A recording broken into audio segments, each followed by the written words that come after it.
Good afternoon, everyone. Today we're going to be talking about criminal investigation procedures and how they are done.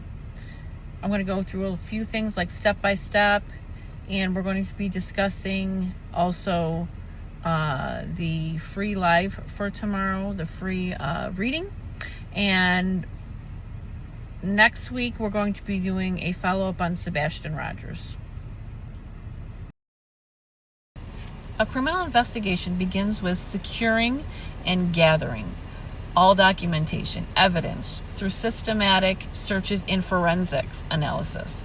This is also followed by identifying and interviewing witnesses and apprehending a suspect or suspects. The investigation then moves into the suspect phase, guys, involving background checks, alibi verification, and interrogation.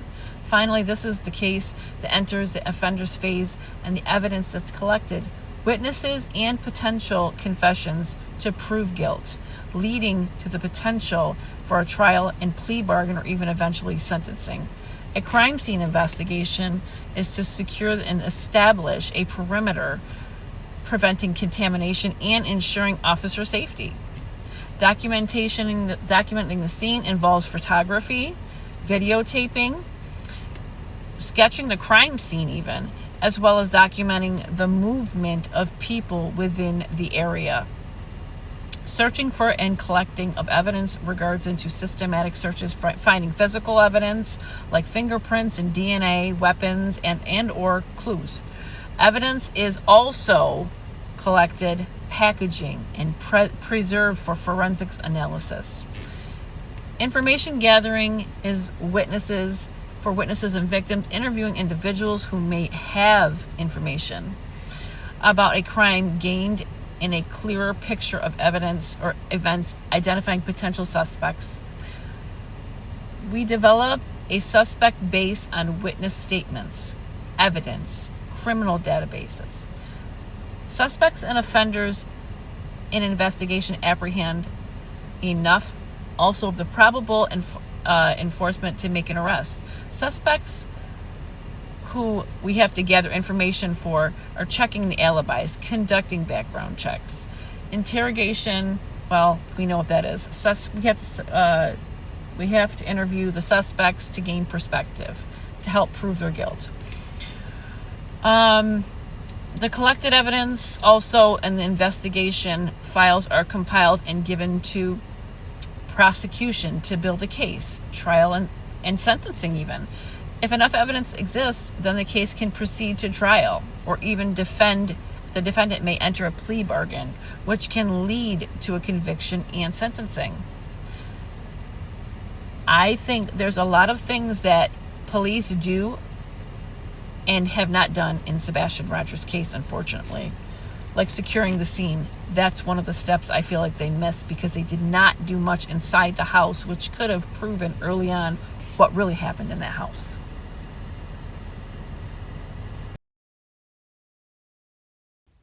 I'm excited to be creating more videos like this with you guys and providing more comprehensive videos and enlightening information to all of you. I appreciate you joining me on this journey, delving into these intriguing videos with me. As we examine Sebastian Rogers' case, some questions arise even now, even with steps that might have been overlooked or taken and not taken seriously, where some critical aspects not considered. I'm confused here.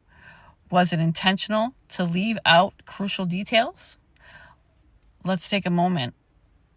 The law enforcement did not use canines to track his scent. Furthermore, the surveillance cameras in the neighboring areas didn't even capture Sebastian on any footage.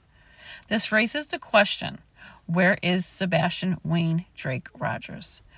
Wouldn't we all like to know the answer to this? However, I think we already know because he's spoken on it. How many times did they deviate from the questions of the crime scene? So let's do our homework and put our findings together. See if we can recall any details about the case.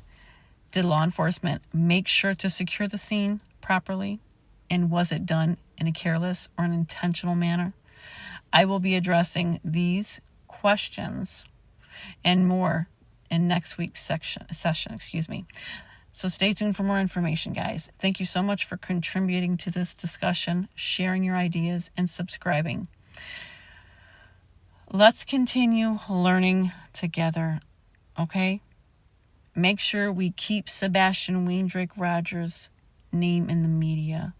Let's make sure we do not deviate or get scared of what these people keep setting out to do. They keep harassing the people that are keeping his name out there. They keep harassing people that go looking for him. They keep harassing people that make sure they go all in for Sebastian. Okay? Stop allowing people to scare you out of doing something. We all know when we come on here next week, we will have the vulgar comments. We will have the nasty, rude people on here. But we all know what it's about, what it's for, who it is. So you'll just get deleted off the channel. I don't care. We can just continue to do our thing for Sebastian Wayne Drake Rogers. We are going to continue to keep his name out there. We're going to continue to keep asking questions. We are not going to allow anyone to tell us that he just vanished in thin air, okay? Thank you for watching, everybody, and I will see you all next week. Watch your 6.